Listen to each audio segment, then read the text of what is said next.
When I was 12 years old, my mom had just started trusting me enough to leave me home alone. So this had to be when I was 12. We live in a peaceful and ordinarily safe little town. Quiet streets, spacious yards, friendly neighbors, and a charming little village with a bunch of shops and restaurants. It really is not a place where you need to look over your shoulder at night, if you're walking alone or anything like that. It just feels safe, which is part of the reason my parents trusted me home alone at such a young age.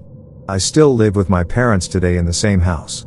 The night in question, it was a weekend. My parents were leaving me home alone for the night and we were really little. My grandparents would watch my older sister and I.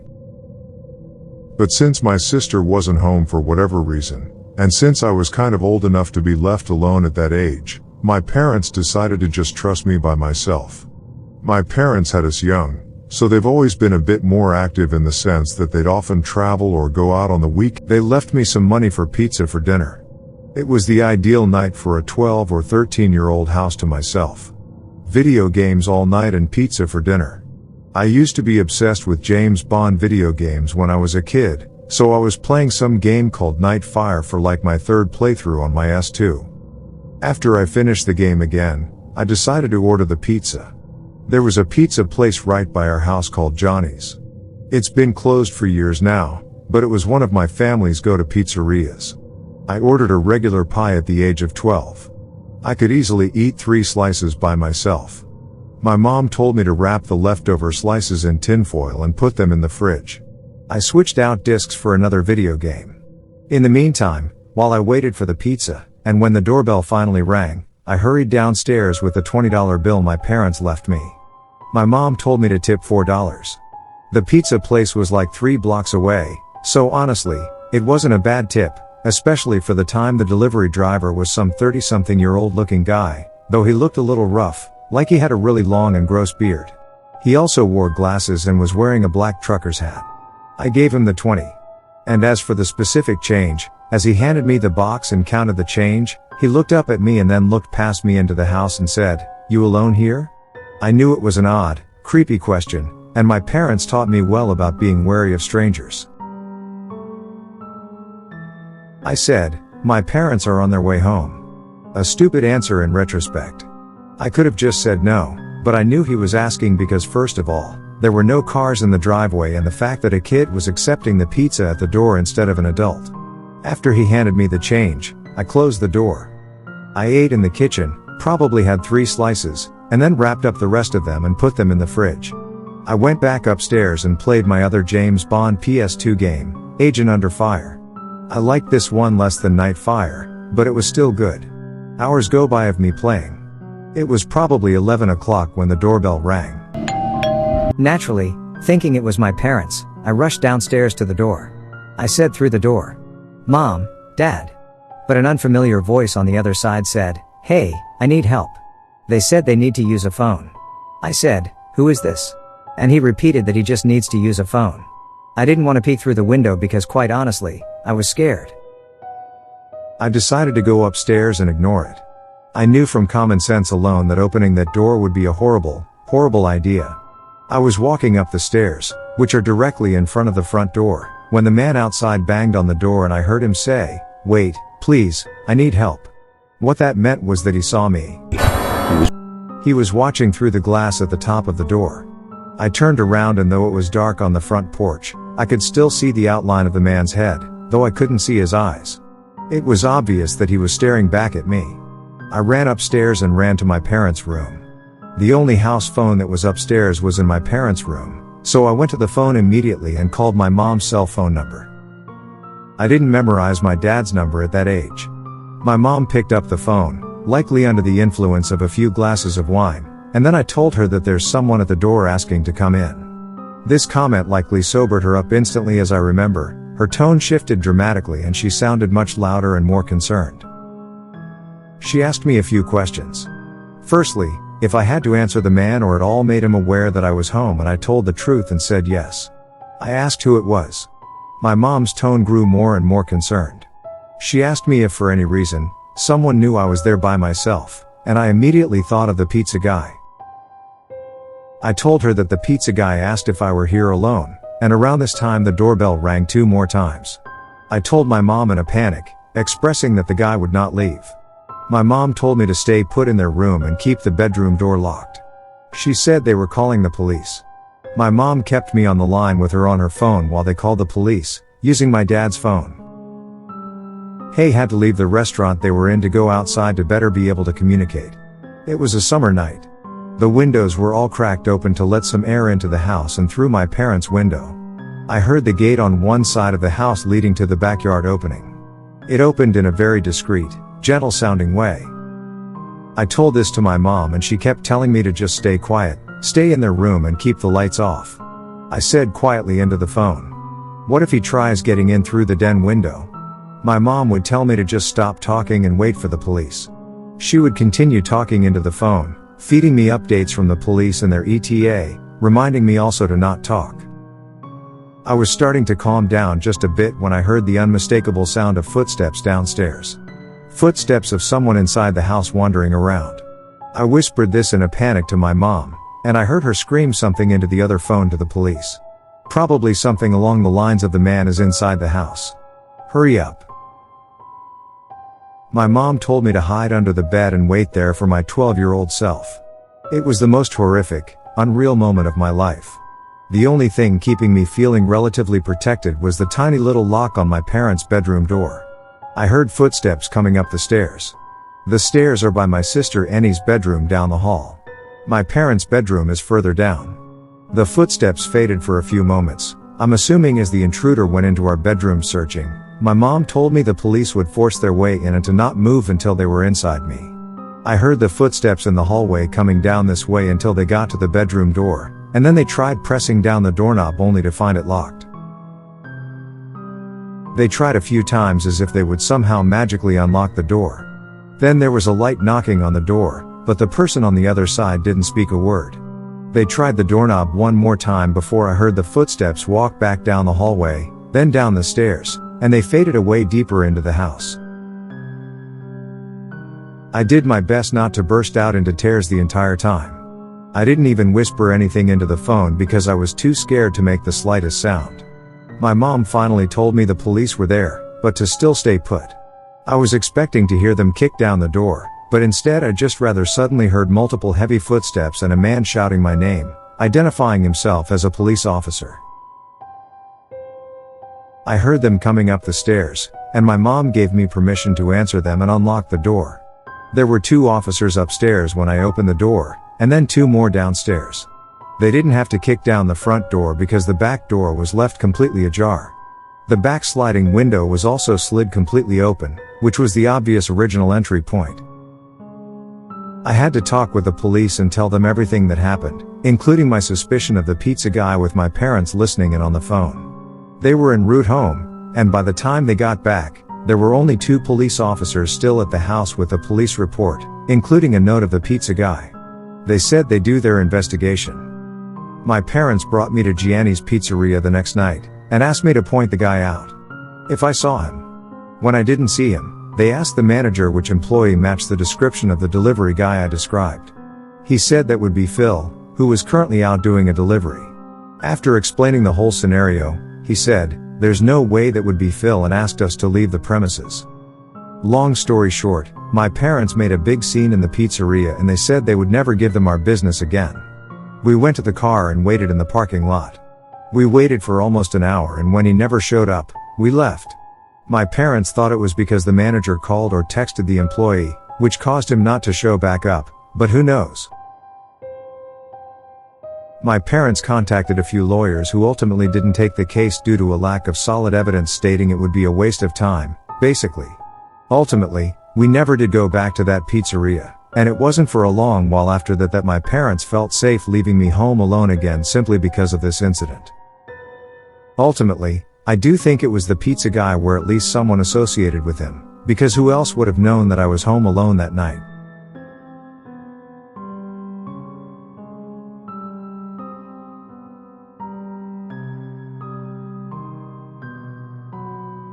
When I was a teenager, my parents and I moved from California to a secluded area in North Idaho. My parents had just retired and built their dream home deep in the backcountry. We had no neighbors in sight, just forest, endless dense forest that backed right up to National Park, land and paper mill, logging grounds. The house was massive, 2 stories, a gym, a full bar and pool room, and a legit movie theater set up in the basement. It felt like the kind of house people dream of: remote, quiet, perfect. Or so it seems. I was dating my high school girlfriend at the time. One night while my parents were out on a date downtown, I invited her over to hang out and watch a movie. We were completely alone. I cracked open a beer. I was underage, but figured no one would care, and we headed down to the movie room to watch Gladiator. Everything started out normal, but somewhere around the midpoint of the movie, maybe close to midnight, something switched in me out of nowhere. I was overwhelmed with this fight or flight feeling. It was like my body sensed something my brain couldn't see. My heart was pounding and I kept glancing at the uncovered windows behind us that looked out into the pitch black woods. I didn't want to freak out my girlfriend, so I kept it to myself. In fact, things got a little heated between us during the movie. But the whole time I couldn't shake the feeling that we were being watched. I didn't know from where, but I knew after the movie ended, I walked her upstairs and out to her car. The house was dead quiet again. She drove off and I turned to go back inside. When I remembered I'd left the bar, pool room and movie room lights on. So I went back downstairs. I turned off the lights in the movie room first, then paused. My eyes drifted to the large window that looked into the backyard. And that's when I saw him. Man. He looked homeless. Wild hair, filthy clothes. But what froze me in place was his expression. He had the biggest, creepiest smile I've ever seen, with wide, staring eyes that looked absolutely deranged. And in his hand was a knife. He was gently tapping it on the glass over and over. At first I thought I was hallucinating. I slowly backed away and went to the bathroom to shut off the rest of the lights.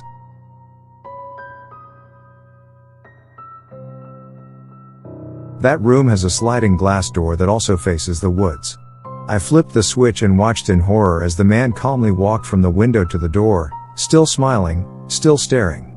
At this point, we were less than a foot apart. Just the glass between us. He didn't try to get in. He didn't move at all. He just watched me. I went upstairs without a word. Right then my parents were walking through the door. I told them, I think I need to go to the psych ward or something. I swear, I just saw a guy with a knife watching me outside. My mom went pale. My dad's eyes narrowed, and without a word he went to the gun safe, grabbed his rifle and stormed out to check the property. I asked my mom what was going on. She said there have been a few break-ins in the area. A guy wandering through the woods trying to get into homes. The description you gave matches exactly what the police were called, but they didn't find anything. No signs of entry. No footprints. Just cold black woods. That should have been the end of it. But it wasn't that night. As I tried to sleep, I could hear a light tapping sound beneath me. My bedroom was on the second floor, directly above the movie room. It sounded like metal, gently tapping glass. I tried to convince myself there was nothing. The tapping lasted for hours. This happened night after night for weeks. Sometimes it would stop. Sometimes I'd wake up at 3 a.m. and hear it faintly again. I even thought I heard footsteps on the roof one night. I checked the windows, but I never saw anyone. Still, I couldn't shake the feeling that I was being stalked, watched. Then winter came. My parents had to go out of town for a few days, but they were still nervous about what had happened. Before they left, they gave me a shotgun just in case. We also had a big Rottweiler. Sweetest dog you'd ever meet and totally silent. Unless something was really there. One night while I was home alone, I heard slow crunching footsteps in the snow outside. Heavy and deliberate. The dog stood up. Years passed and began growling low and deep at the front door, then barking ferocious, loud and non-stop. You only ever did that when he saw something real. I stayed silent. I didn't want whoever was out there to know I was home. I didn't move. Then came the knock. Slow, hollow and taunting. I didn't answer. I slept with the shotgun next to me that night. Door locked, blinds drawn. Dog at my feet. The next morning I went outside and saw something that made my stomach drop. Footprints. Fresh human footprints circled the entire house. They stopped at every single window like someone was trying to look in, searching for me. I followed the prints around the property and they eventually led into the forest. I followed them, maybe half a mile before they started to zigzag, veer off, loop back like whoever made them was trying to throw me off their trail. I turned back. Something told me it was a bad idea to keep going. That night, the tapping came back louder this time. I knew it was him. I unlocked my door, grabbed my shotgun, and stepped onto the second-story deck. I flipped on the fog lights that illuminated the backyard. There he was. Same man, same smile and same dead eyes. He was holding the knife again, staring directly at me like he could see through me. I raised the shotgun and shouted, "If you don't leave, I'll put one right through you." He didn't move or flinch, just stared, unblinking, grinning. I fired a warning shot into the air that finally got a reaction. He staggered a bit, then slowly backed into the woods, still facing me. That's when I decided to unleash the dog. I sprinted downstairs, threw open the sliding door and let him loose. He bolted into the forest like a black missile, barking and snarling. I'd never seen him that aggressive. He had a shock collar so he couldn't go far. But I like to think he chased that guy off for good. Because after that night, I never saw him again.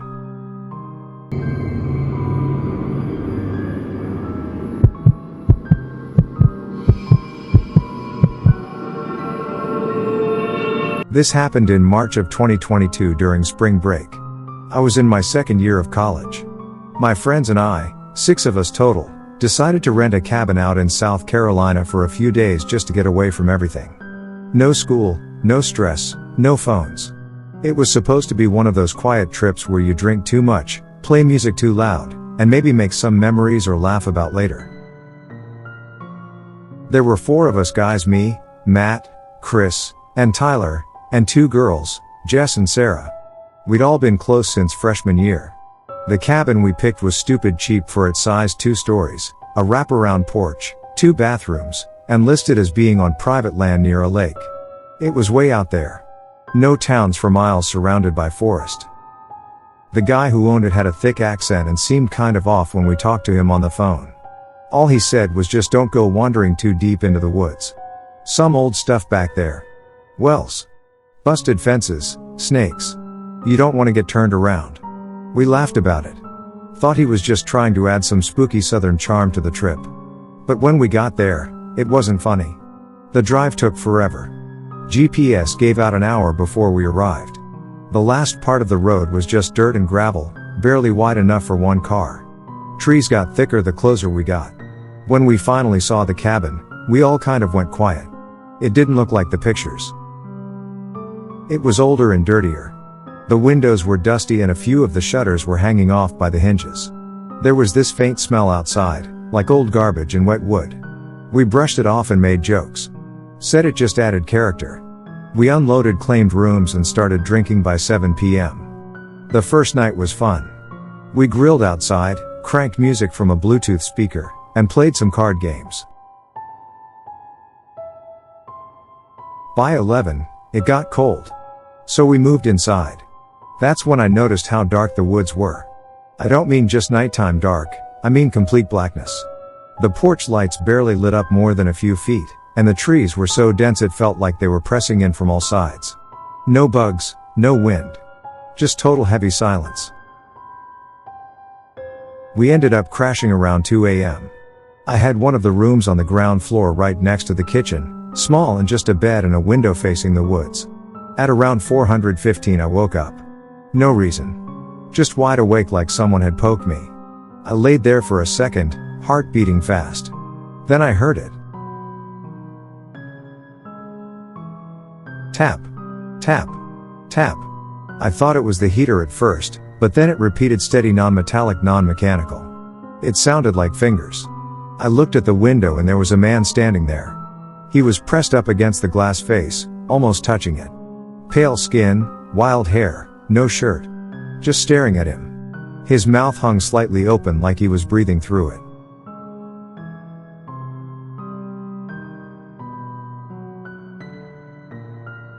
His eyes were wide. He didn't blink. He didn't move.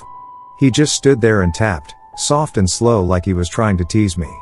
I felt like my body locked up. Then the tapping got a little faster. I whispered for Matt, who was sleeping on the couch outside my room. I said his name again, louder. He woke up groggy and asked what I wanted. I just pointed. He looked over, saw the man and immediately jumped up, knocking over the coffee table. That must have scared the guy off, because by the time Matt turned the porch light on and ran outside, he was gone. We all got up. The girls were terrified. Tyler tried to convince everyone it was just some drunk local messing with us. Chris said maybe it was a hunter who got lost, but I knew it was that guy watching me. He wasn't lost. We blocked the doors, moved the couch in front of the big living room window, and took turns staying awake for a few hours.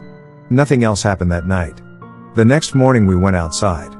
There were footprints bare, human footprints circling the entire cabin. They stopped at every window.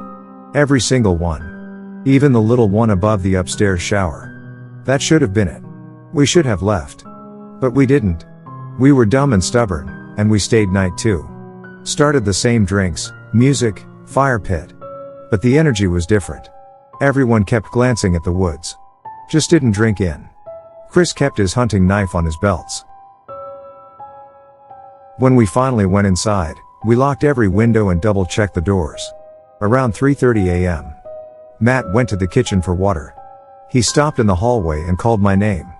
I got up and saw him standing there pointing. There was someone in the kitchen. It's bad from before, but this time he was inside naked. His back was to us, covered in long, raw-looking scratches. He was standing in front of the fridge, staring at it like he didn't know what it was. He made the slow, swaying motion like he was rocking on his feet. Matt didn't speak. He just backed up. We all gathered silently at the hallway entrance. I had a pocket knife. Sarah had the fire poker. Chris grabbed one of the chair legs he'd snapped earlier.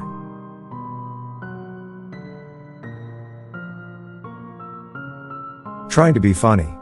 We turned on the light. The man was gone. The back door was wide open, but it wasn't broken. It wasn't forced. It was just open. We left 20 minutes later.